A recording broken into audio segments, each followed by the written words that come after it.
Boa noite, meus amigos e amigas. Aqui estamos reunidos em mais uma live, com a graça do Supremo Arquiteto do Universo, a graça de Deus poderoso. Pessoal, é o seguinte, novamente eu peço a vocês desculpas se eu não conseguir ler alguma mensagem que vocês possam escrever. Eu acredito que vocês estão me ouvindo direitinho aí, né? Dá pra ouvir aí, Caboclinho? Hein, Adler? Se não estiverem me ouvindo, por favor, me avisem. Certo? Mas eu acredito que tá tudo bem. Salve, Alexandre, meu amigo. Pessoal, é o seguinte.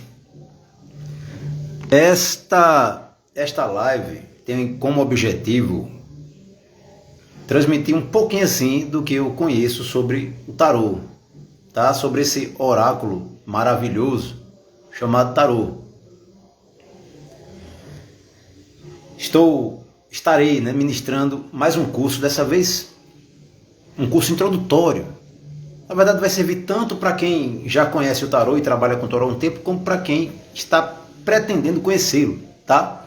A princípio pretendo transmitir conhecimentos, métodos para trabalho apenas com os 22 arcanos maiores. Então, para participar desse seminário, deste curso à distância, curso livre à distância, você precisa possuir um baralho, um tarô, certo? Que tenha como base o tarô de Marcélia. Ou seja, que tenha 22 arcanos maiores e 56 menores. Tá? Beleza, porque o método que eu desenvolvi pode ser utilizado com qualquer tarô que tenha como base o tarô de Marcélia. Certo? Entretanto, antes de conversar sobre tarô, eu quero falar um pouquinho sobre esse trabalho que eu venho desenvolvendo. Antes da pandemia estourar, né? Antes da pandemia se fazer presente em nossas vidas, eu vinha realizando alguns workshops sobre magia indígena e cabocla.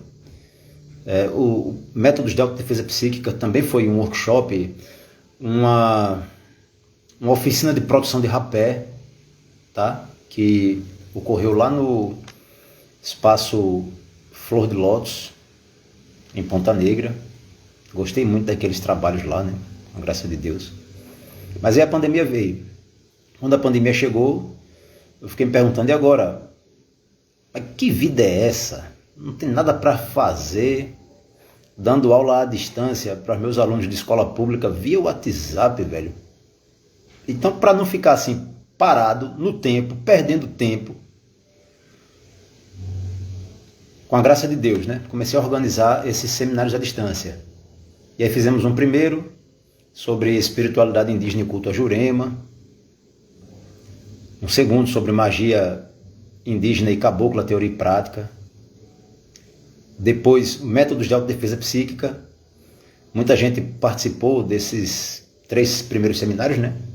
Tive a bem-aventurança, fui abençoado com vários amigos e amigas que se interessam também pelas tradições indígenas, pelo catimbó Jurema. Muito feliz com isso, porque percebi que o meu empenho de anos pesquisando, anotando, filmando, enfim, não é algo que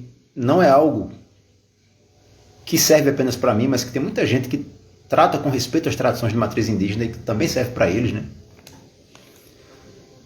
E aí tivemos um outro sobre magia e feitiçaria mesopotâmicas. Pouca gente participou, também é um tema meio distante assim. Muito estudante de ciências ocultas prefere trabalhar o Egito, a Índia, mas a Mesopotâmia realmente é uma coisa que pouca gente gosta, né? Pouca gente se envolve de fato com os estudos mesopotâmicos. E agora o tarô, tá? E, bem, alguns amigos questionam, e eu compreendo os questionamentos que são feitos. Alguns amigos chegam assim e falam, rapaz, você elabora seminários de várias coisas, foca numa coisa só. Aí você vem tradição indígena, tarô, magia mesopotâmica, você ministrou aula de yoga. E aí vem a grande questão, quem te deu o certificado? Essa é uma pergunta que às vezes eu escuto. Você tem o certificado de, 1.200 horas do curso de yoga, do método X, para poder ensinar yoga? Você tem um certificado da Abrat, ou seja lá de onde for, que te chancela e autoriza a trabalhar com tarô. Você pode validar o certificado de alguém, mas vamos lá. Inclusive, há uns 2 anos atrás, um cidadão veio à minha procura querendo me pagar R$4.000 para formar ele juremeiro. E aí ele perguntou assim, mas depois que eu for formado juremeiro com você, mestre, o senhor me dá um certificado comprovando que eu posso trabalhar com preto velho, pombogira, exu, mestre e caboclo? Eu falei, rapaz, isso não existe no Brasil. Se existe, eu desconheço. Tá? Mas a cada dia que passa surgem novas instituições aí que vão literalmente ocidentalizando tradições, né? E aí você vê, talvez tenha alguma escola aí que te dê um certificado de juremeiro. Isso não existe. Tá? Você pode adquirir um certificado de que aprendeu algo sobre Jurema, ou algo sobre Umbanda, ou participou de um curso teológico na linha de Umbanda, e realmente existe um certificado, existe uma universidade de Umbanda no Brasil, tá? Mas determinadas coisas me soam um tanto estranhas. Por exemplo, eu posso ministrar um seminário e entregar aos meus alunos e alunas um certificado comprovando que eu ensinei determinada coisa a eles e que eles estudaram, certo? Mas eu não tenho como dar uma chancela timbrada, avaliada, rotulada, pesada, medida, comprovando que o cara virou um juremeiro, por exemplo. Não tem como fazer isso. Que ele se tornou um yogi, que ele é um tântrico. Mas aí alguns amigos dizem assim, como é que você vai organizar uma escola que trabalhe com yoga se você não tem um certificado? Mas eu vou dizer aqui para meus amigos e amigas que estão assistindo, quais são os certificados que eu tenho. Certo? Quais são os certificados que eu tenho? Olha só. Obviamente, falo isso para deixar claro o tipo de trabalho que eu desenvolvo. Certo? Então, vejam bem, eu tenho um diploma de bacharel e licenciado em História. Então eu estou autorizado pela Universidade Federal do Rio Grande do Norte a dar aula de História. Tá? Eu tenho um certificado de especialização em Ciências da Religião para a educação, então eu posso também ministrar cursos de Ciências da Religião, né? Trabalhar com isso. Eu tenho um certificado de um curso de parapsicologia que eu fiz há um tempo atrás, certo? E tenho um certificado de terapeuta Amadeus, que é o sistema Reiki dos Índios Guarani. Beleza. Mas eu não possuo um certificado de tarô, um curso de tarô carimbado e assinado por um mestre de tarô. Eu não tenho isso. Também não tenho um certificado timbrado por uma instituição internacional de yoga. Não tenho. Mas tem uma pessoa que me deu um certificado para trabalhar com tarô, outra que me deu um certificado para trabalhar com yoga e meditação. Eu vou dizer quem foi. Primeiro, minha mãe, biológica, Maria do Carmo Pereira Angélico. Vou dizer aqui o certificado que ela me deu. Me deu um tarô de Marcélia quando eu tinha 8 anos de idade. Esse foi o certificado que ela me deu. Chegou assim, meu filho, tome seu tarô. Que ela nem sabia que era um tarô. Tinha lá o nome tarô, mas achávamos que era um jogo de carta qualquer. E ela comprou, tá aqui, meu filho, de presente. E de 8 anos de idade até agora, que eu vou fazer 40, daqui a pouco eu faço 40, com a graça de Deus, eu venho trabalhando com tarô. 32 anos de trabalho com tarô. Esse é o meu certificado. Então, se alguém quiser aprender tarô comigo, fique sabendo disso. Que eu aprendi tarô lendo manuais, trabalhando com diversos baralhos, há 32 anos. E nesse espaço de tempo eu perdi as contas de quanta gente eu consultei e atendi, com a graça de Deus, chancela divina. Tá? E eu não acho justo para poder trabalhar com tarô, certo? Ter que recorrer a uma pessoa que tem 3, 4 anos de tarô para me dar um diploma de tarólogo. Não acho justo isso aí não. Tá? Eu prefiro ficar com meus 32 anos de tarô, minha experiência nesse negócio. Que é uma ferramenta, um oráculo. O tarô é uma ferramenta poderosíssima. Um meio de autoconhecimento, um meio de divinação e outras coisas mais, tá? Vou tentar ler aqui. Olha só. Muito bem, Caitlin. Também ganhou aos 8 anos de idade. Aí, essa é a sua formação. É a formação de sua vida. Entende?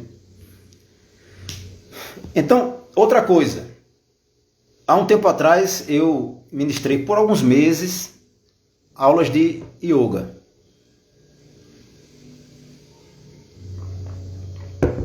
Presenciais e tal. E aí, uma outra pessoa, qual foi o órgão que te deu o certificado de instrutor de yoga? Nenhum. Mas uma pessoa me deu. A minha irmã biológica, Rani Pereira Angélico. Porque quando eu tinha entre 9 e 10 anos, ela me convidou a praticar yoga e meditação transcendental. Tá? A primeira expansão de consciência da minha vida foi por volta de 10 anos de idade, praticando meditação transcendental sozinho com uma amiga da família, também criança, a menina devia ter uns 7 anos de idade, por conta, obra e graça, por obra e graça de minha irmã, que me introduziu na prática do yoga e da meditação. Certo? Então, eu venho estudando isso faz um tempo, venho praticando faz um tempo. 1989 eu comecei com tarô e com o yoga. Certo? Em 1996 eu comecei a praticar alta magia, antes de participar de qualquer sociedade esotérica, iniciática e tal. Antes de ser iniciado na Fraternitas Rosicruciana Antiqua, eu passei 6 anos praticando pranayama, de domingo a domingo. Não é brincadeira não, negão. É trabalho sério, é vontade mesmo, sabe? Não é um negócio de passar 20 horas, 30 horas e sair com um documento que você paga e recebe. É muito fácil pagar e receber. Tem a grana, você paga e recebe. Mas não comprova que você sabe, que você domina o negócio. Entende? Aí eu fico me perguntando, olha só, em 1996, até hoje, estudando e praticando alta magia. Tá? A alta magia não me seduz como antes, né? Hoje eu gosto muito do Catimbó Jurema. O Catimbó Jurema, minha religião, minha tradição, sou feliz da existência, tem um sistema mágico próprio, mágico medicinal próprio. Tá? E aí, outra coisa, a partir de 2005, comecei em 2005, visitar comunidades indígenas, terreiros, participar de sessões, dirigir sessões, até ser reconhecido juremeiro. Tenho mãe e pai na Jurema, viu? Com a graça de Deus. Uma linhagem familiar, norte rio-grandense. Minha mestra de Jurema e minha madrinha de Umbanda, nenhuma delas me deu um certificado de juremeiro. Nenhuma delas me deu um selo, uma carteirinha de umbandista, não. Tá? Nenhum mestre com os quais eu convivi ao longo desse tempo tinha qualquer certificado que autorizasse o trabalho numa linha xamânica, numa linha terapêutica, numa defumação, osmoterapia, seja lá como se chame hoje, não. Nenhum deles tinha, nem precisa. Porque eles são sábios, formados pela perseverança e pela fé. Tá?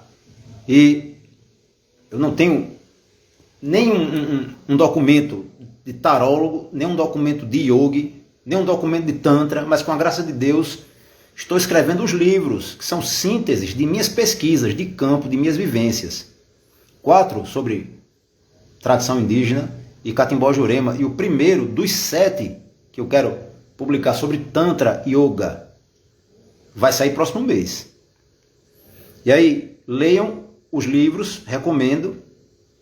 Avaliem se o que está escrito nos livros é justo, correto,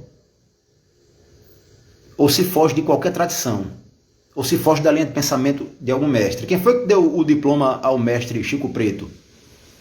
Para ele trabalhar com plantas, para ele elaborar banhos. Quem foi que deu o diploma de benzedeira à mestra Joana Pé de Chita? Quem foi que deu? Eu quero saber. Tá? Quem foi que deu o diploma de mestre de yoga a Caio Miranda? Ele teve um mestre. Mas quem foi que deu o diploma ao mestre dele? Aí hoje, esses mestres que tiveram inúmeros discípulos, mas que foram autorizados pelo astral superior, tá? Que não tiveram diploma, alguém que assinasse sua carteirinha. Abhinavagupta não teve diploma nenhum. Tá certo? Hoje, os discípulos dos discípulos organizam uma escola e você é autorizado a ter uma assinatura do cara, um selo, um carimbo, para poder dar aula de um negócio que tu faz há 30 anos. Eu não acho correto. Aí é que tá. Respeito. Obviamente, o Ocidente tende a fazer isso, né? Sistematizar tudo. E você vai ter que ter alguém que te autorize a fazer aquilo que você já sabe fazer. Mas isso aí, de certa forma, eu até compreendo, porque evita que apareçam charlatões, mas evita que apareça o falsário. Tá certo? Mas dentro desse próprio meio tem muita gente corrupta. E aí o cara desenvolve uma terapia que não traz nada de novo. O cara está falando de chakra, o cara está utilizando coisa do Feng Shui, o cara está usando osmoterapia, o cara está usando cromoterapia, aí coloca lá um nome fantástico. A terapia que foi aprendida com o planeta tal, do sistema solar não sei qual, que foi canalizada pelo grande médium que falou com os alienígenas, e quando você vai ver, o cara está falando o que todo livro diz sobre chakra, o que todo livro diz sobre psiquismo, o que todo livro diz sobre osmoterapia. Aí você vai fazer com o cara e vai receber um diploma e vai pagar 2.000 contos, 3.000, 7.000, 20.000 para ter o diploma. Tá? Então eu acho isso aí uma coisa meio esquisita. Certo? Toma cuidado com isso aí. A sua dedicação vale mais do que qualquer diploma. Tá? E quem for atendido por você que com sinceridade se esforça, trabalha na firmeza, sabe, quem for atendido por você vai te agradecer demais. E muito provavelmente vai se curar. Certo? E aí você vai ter respaldo. O respaldo é o resultado do teu esforço. Salve a nossa, Rafael. Salve tua luz. E, bem, mais um golinho d'água. Estou falando sobre isso aqui, minha gente.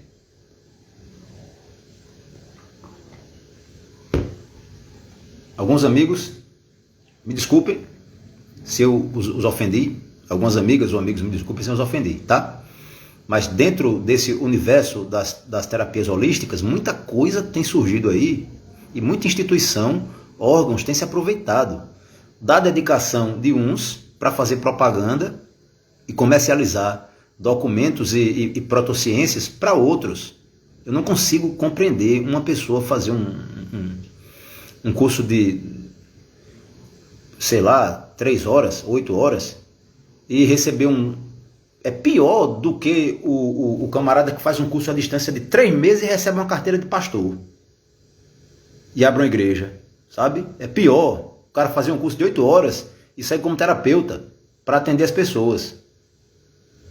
Desculpa a franqueza, nem todo mundo nasceu para isso. A maioria das pessoas vai ter que trabalhar muito, vai ter que sentir muita frequência, vai ter que aprender, vai ter que ralar, vai ter que se dedicar para poder começar de fato a exercer algo que surta efeito positivo em sua própria vida e na vida dos demais.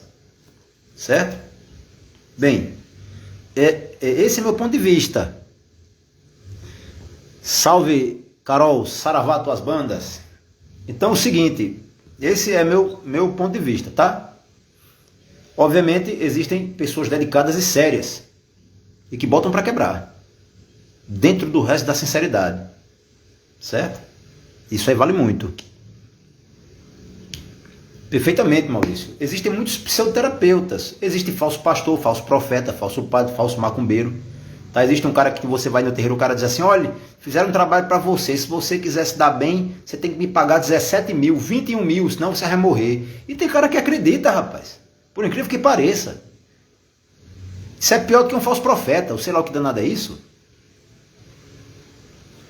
Então, gente, bem, voltando aqui ao assunto do tarô, certo? Então, como eu estava conversando com vocês, eu irei ministrar um curso de 3 dias, um curso introdutório, certo? Principalmente para quem pretende conhecer e trabalhar com tarô, tá? Então, obviamente, eu acredito que o que eu tenho a compartilhar irá contribuir com o conhecimento e a prática de pessoas que já trabalham com tarô há um tempo, certo?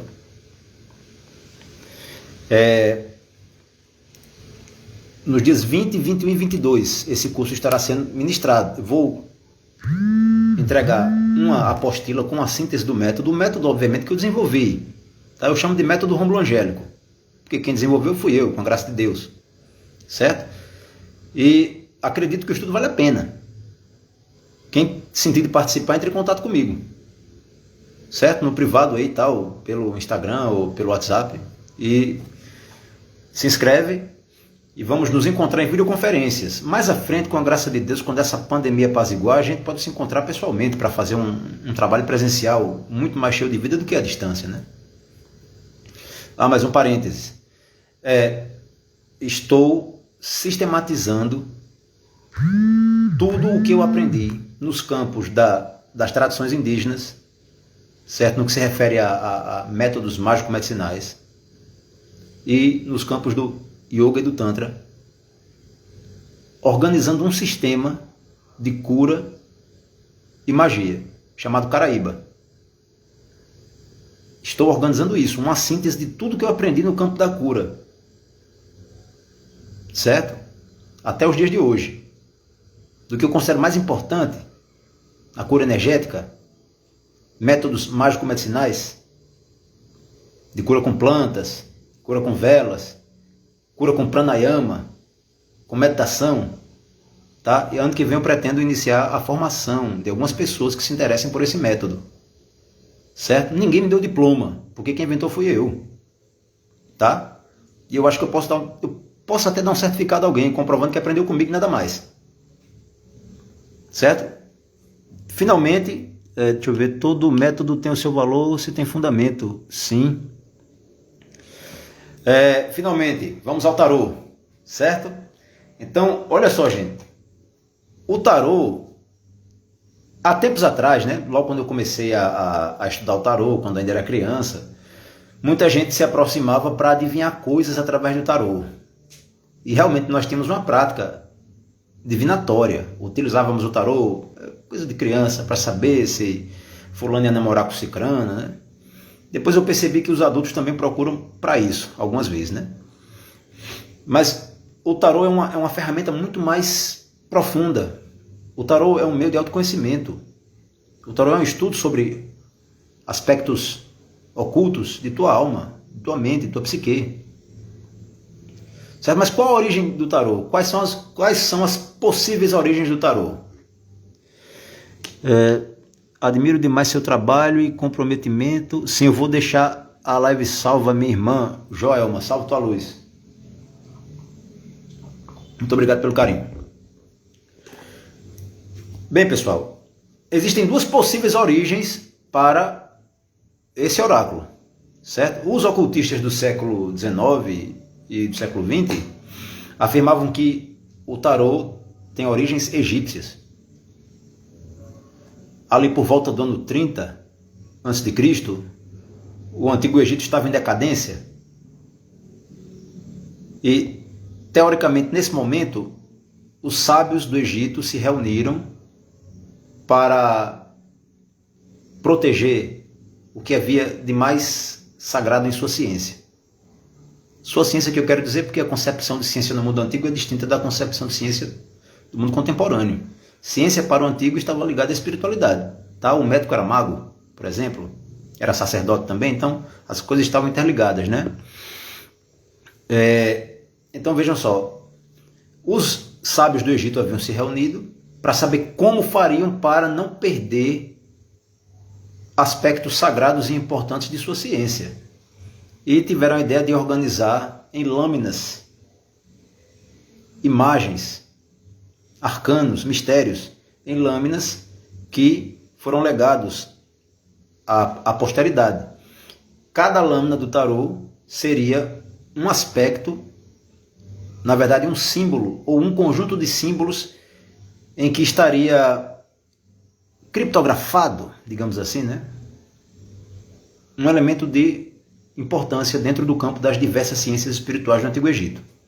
Tá? Então, quando você pega, por exemplo, o Arcano 1, tá? Nessa gravura aqui, há uma síntese de elementos da filosofia, da espiritualidade, da magia, da medicina egípcia.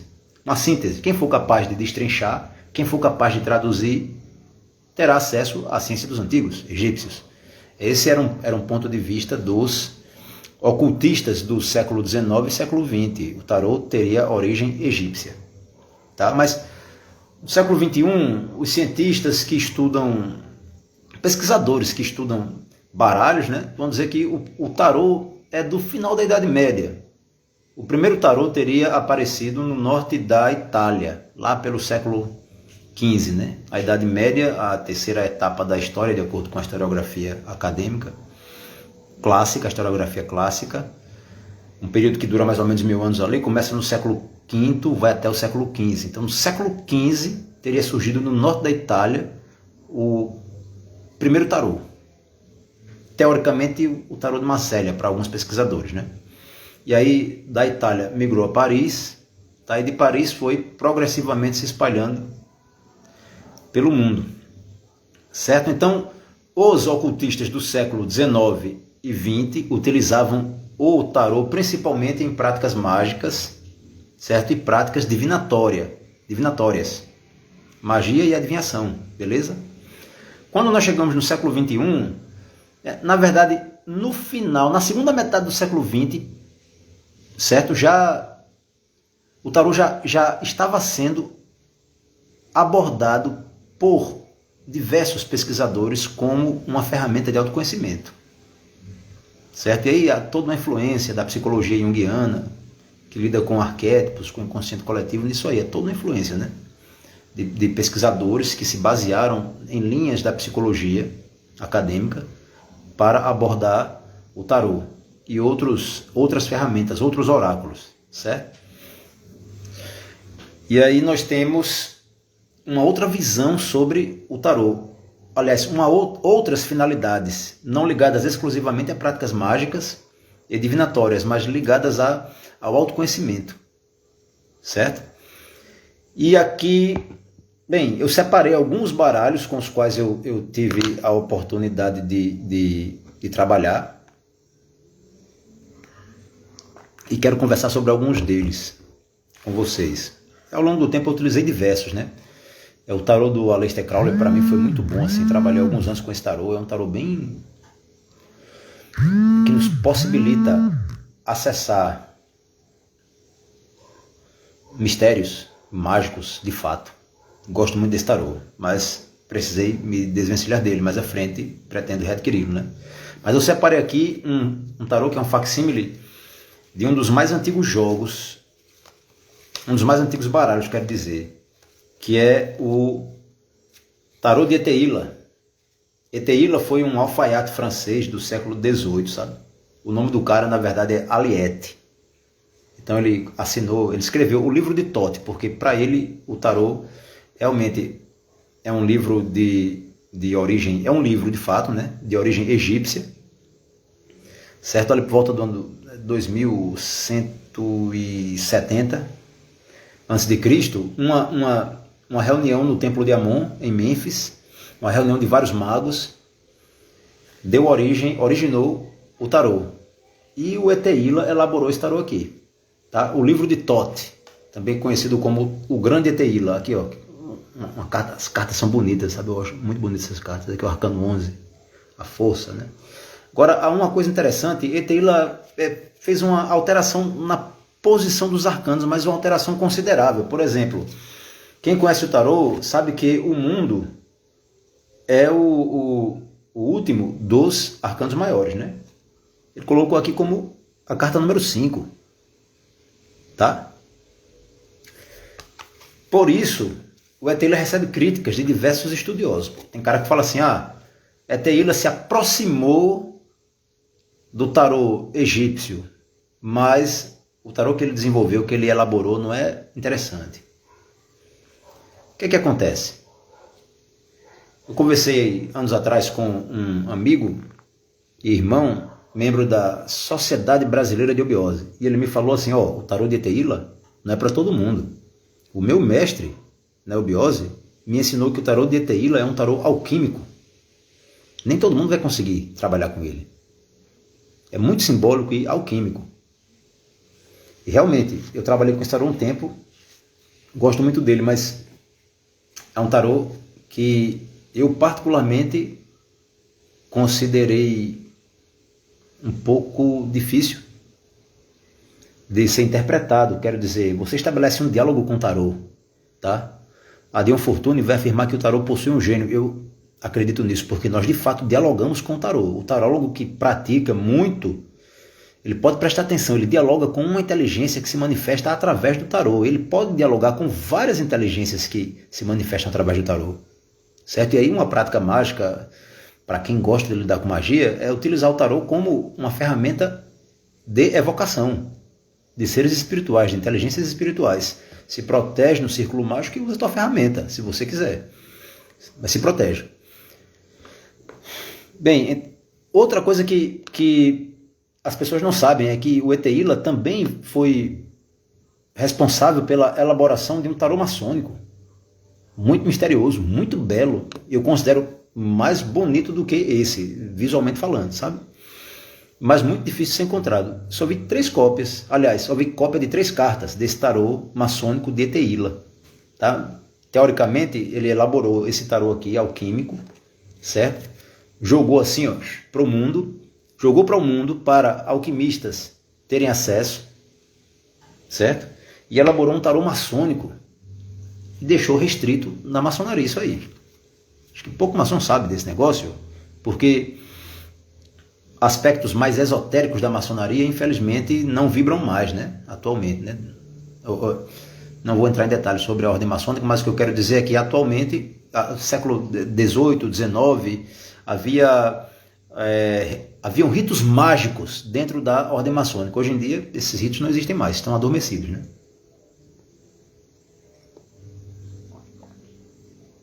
Muito bem. Eu recomendei, para quem está se inscrevendo no meu curso sobre tarô, este tarô aqui, ó, pequenininho, tarô divinatório, tá? Publicado pela Editora Pensamento.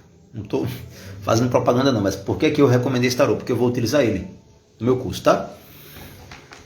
Embora eu tenha trabalhado com vários e tenha começado minha jornada no universo oracular com o tarô de Marcélia, esse tarô adivinhatório que me foi apresentado por esse mesmo irmão Eubiota foi o que mais alinhou-se comigo, certo?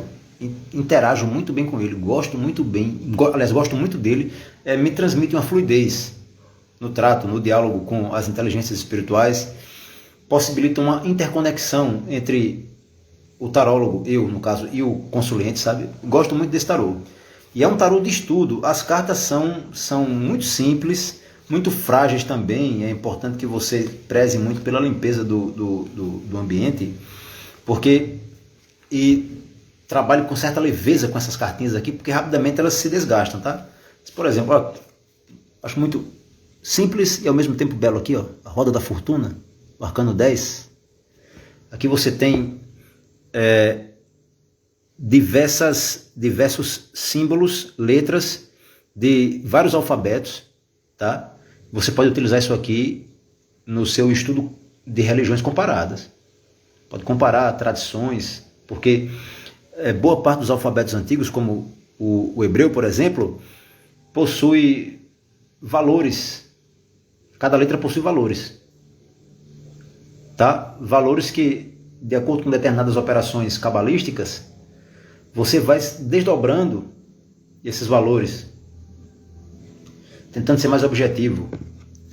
Você pode realizar cálculos numerológicos e cabalísticos de acordo com a tiragem de cartas que você está fazendo, certo?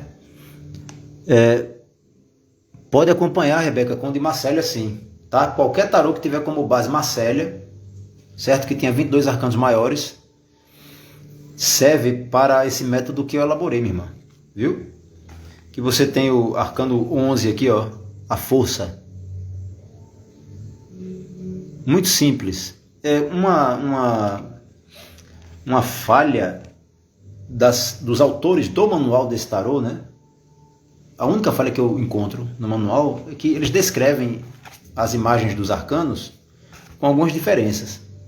É como se eles estivessem falando de um baralho que se parece com esse, mas que não é exatamente esse, tá? Mas isso aí não vai influenciar na tua tiragem de cartas, certo? Uma das coisas muito importantes é que você consiga se conectar energeticamente, psiquicamente com o baralho, pô. Existiu...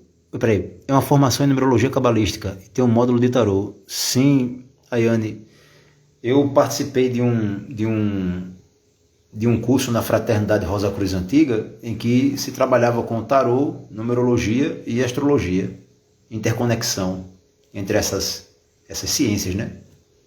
Gostei muito. Olha só, gente, os autores desse tarô colocam-no como sendo de origem egípcia também, tá? Como eu falei ainda há pouco, né? Consideram o tarô o livro mais antigo do mundo. Cientificamente falando, isso não converge. Academicamente falando, as pesquisas apontam como mais antigo livro do mundo a Epopeia de Gilgamesh, tá? Não tem relação com o tarô, certo? Pelo menos aparentemente não tem. Mas que é um livro simbólico, eu considero um livro, de fato, certo? Antigo, tá? Porque por mais que ele possa ter surgido na Idade Média, ele faz referência ao Antigo Egito. E se hoje nós temos em sociedades esotéricas, por exemplo, elementos de tradições egípcias muito fortes, imagine no século XV. Tá? Por mais que digam que foi dado das trevas, muita coisa aconteceu no subterrâneo, inclusive nos porões da Igreja Católica Apostólica Romana. Os padres e monges copistas tinham acesso a diversos textos de magia do mundo antigo. Tá? E esse pessoal estudava assim ocultismo. Pensa que não é?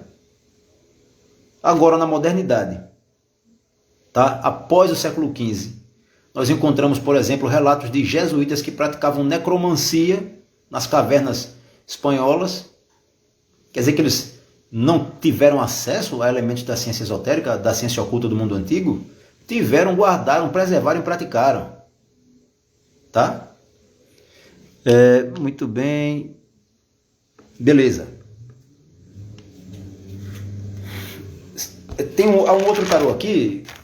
Esse tarô eu venho utilizando há cerca de 3 anos. Gosto muito desse baralho, tá? Prefiro o adivinhatório, mas eu gosto muito desse aqui, ó. Tarô mitológico.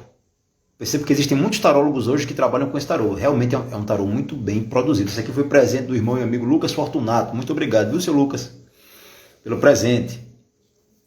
Olha só, as cartas. Olha só, o carro aqui, ó. Carta bacana, carta bonita.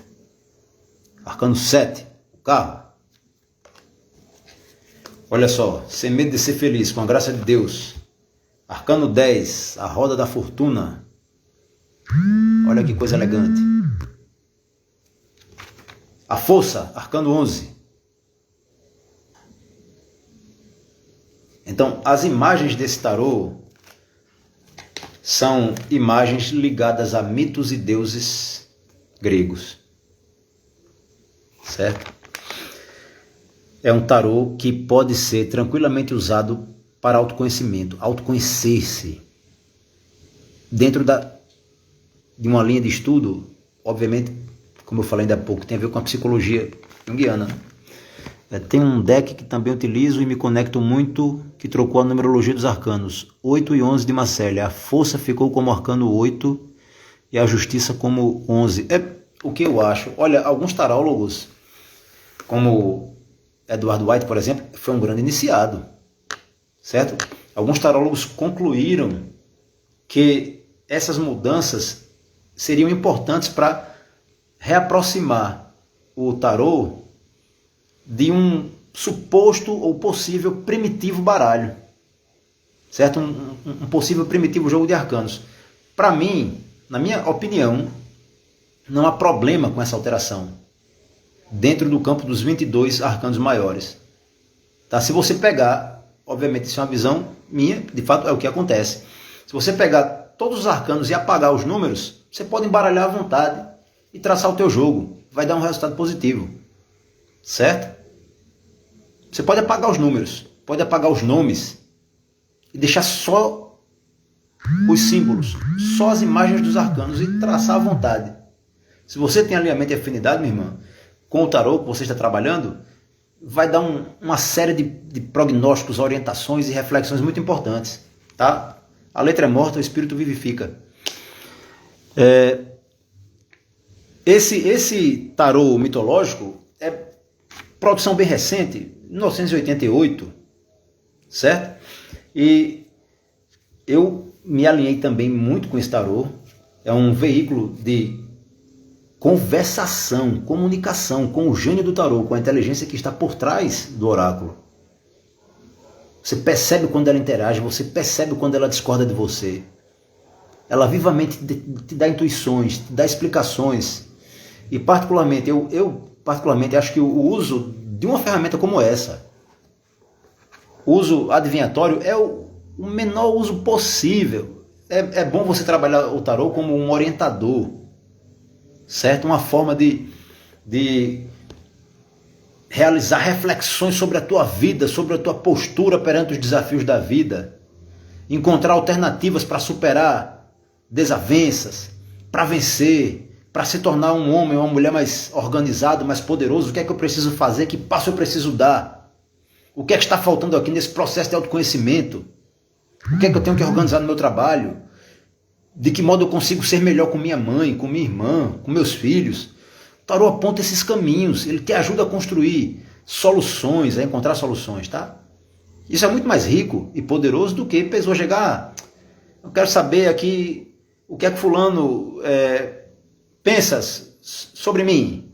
Enfim, obviamente ele funciona como um veículo adivinhatório, tá? Mas é uma ferramenta poderosa de autoconhecimento e de lapidação da pedra bruta, certo? Na real. Há um outro tarô aqui muito interessante que eu quero apresentar para vocês, tá? Esse tarô aqui, ó, tarô do Kama Sutra. Esse tarô é bacana, é bem difícil de se trabalhar com ele, tá? Por que é difícil? Primeiro, é preciso se tornar íntimo desse tarô. Obviamente, mais íntimo do que com os demais tarôs. O camarada pega um tarô desse aqui, ó. Tá lá. Ó o arcano louco. O louco, arcano 0 aqui. Aí vai o mago. Boa parte das pessoas, quando pega esse tarô aqui, se concentra exatamente no homem e na mulher transando, tá? E se você se concentrar na postura sexual, algumas posturas desse tarô são posturas que apenas verdadeiros ginastas conseguiriam fazer na vida real, tá? Porque ele é todo simbólico. Se você se concentrar na imagem do casal transando no centro da cena, você não vai conseguir interpretar nada. Você tem que analisar elemento por elemento. O tarô foi elaborado por artistas indianos, tendo como base versões antigas do Kama Sutra. O Kama Sutra é um livro lá do século IV, século VI, certo? Que já seria um comentário sobre um livro maior, a ciência do desejo, algo do tipo, chamado Kama Shastra, certo? E, obviamente, está ligado à arte do prazer sexual, mas o objetivo do intelectual que elaborou esse tarô aqui eu percebo que é um objetivo tântrico, tá? O objetivo do cara que elaborou esse tarô aqui é conectar o tarólogo com uma tradição muito antiga, de origem indiana, que está ligada à sexualidade como forma de se alcançar o êxtase espiritual. Então, de certa forma, é um tarô tântrico, para quem gosta de tantra, tá? É impressionante como essas inteligências... Sim, perfeitamente. Então, olha só, coisa interessante. Eu fiz aqui algumas anotações sobre esse tarô, tá? Eu achei interessante. E praticamente, obviamente eu não tenho acesso. Existem quantos tarôs no mundo? Quantos decks? Quantos baralhos? 200, 300? Eu não faço nem ideia. Muitos. E a cada dia surgem outros, né? Mas esse tarô exige uma preparação para se trabalhar com ele. É importante realizar um ritual. Prepara o ambiente, se prepara, tá? E após a conclusão da sessão, o indivíduo realiza uma prática de magia sexual. Interessantíssimo o trabalho com esse tarô. Não é para todo mundo, né?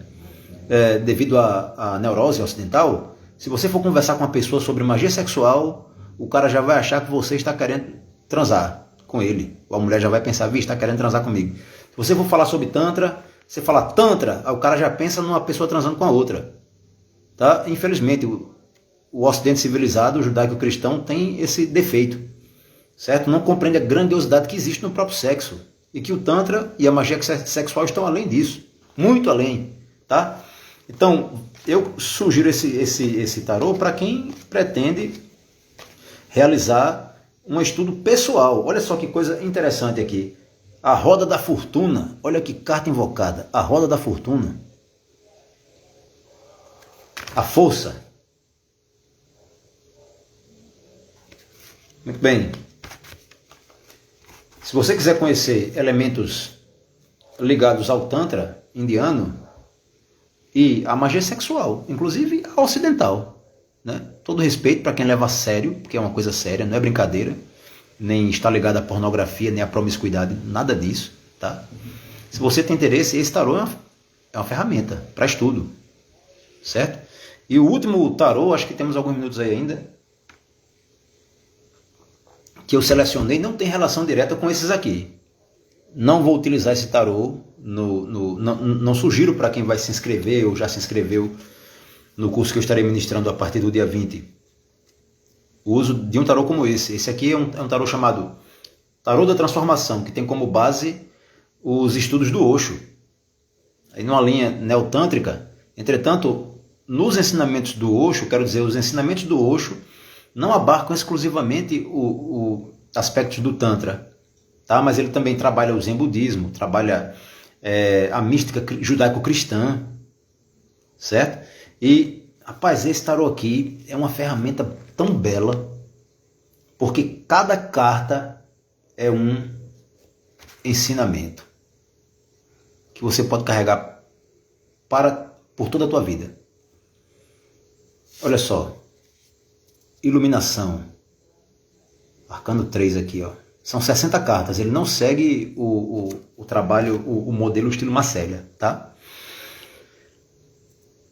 Rafael, esse curso começa dia 20.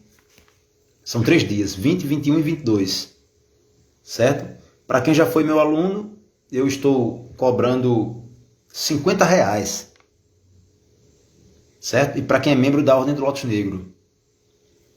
Quem não foi meu aluno e consequentemente também quem não faz parte da OLN, R$100. Certo? Mais à frente eu pretendo, próximo ano, elaborar um seminário, um curso completo de tarô, formação completa. Tá? Sim, esse do Osho aqui, na verdade, eu não considero nem ele um veículo oracular, sabe, Igor? Não considero esse tarô aqui, tarô da transformação. Você pode, obviamente, trabalhar com ele, mas como uma ferramenta oracular, mas não é o objetivo dele, certo? Esse tarô, rapaz, ele é um tarô para meditação, é um tarô para estudo diário. Você pode tirar uma carta por dia, porque cada carta possui de fato uma história. Manualzinho aqui, ó. Só o livro sem a carta, sem as cartas já é um conjunto de lições de vida, digamos assim, certo? Então você pode realizar uma prática diária, escolher uma carta por dia, estudar ali, meditar a imagem, a simbólica, o arcano, o mistério da carta e ler a lição ligada a essa carta. Eu tenho certeza que algumas lições você vai carregar para sempre. Para sempre. Podem dizer o que quiserem dizer do Osho, mas foi um cara que, a meu ver, teve um potencial e foi de fato um guru. Certo? Um grande mestre. Por exemplo, você vê aqui o arcano 10. Valores, uma lição sobre valores. Arcano 11.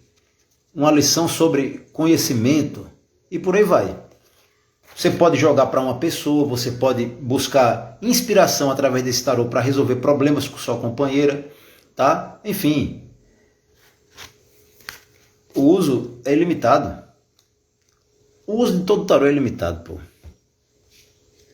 Pessoal, então, basicamente, o que eu preparei para vocês hoje, deixa eu ver se eu deixei algum tarô ali. Não, os que eu selecionei foram esses. Tem outros baralhos ali, tarô cigano, mas eu vou deixar isso aí para uma outra ocasião, porque realmente foge do escopo do curso que eu estou organizando para ministrar a vocês. Então vejam bem, vai ser diferente dos demais seminários, certo? Porque eu pensei em pegarmos 3 dias seguidos, videoconferências de 2 horas e meia. Tá? Na primeira videoconferência eu vou apresentar minha interpretação de cada um dos arcanos, de 1 a 11, arcanos de 1 a 11.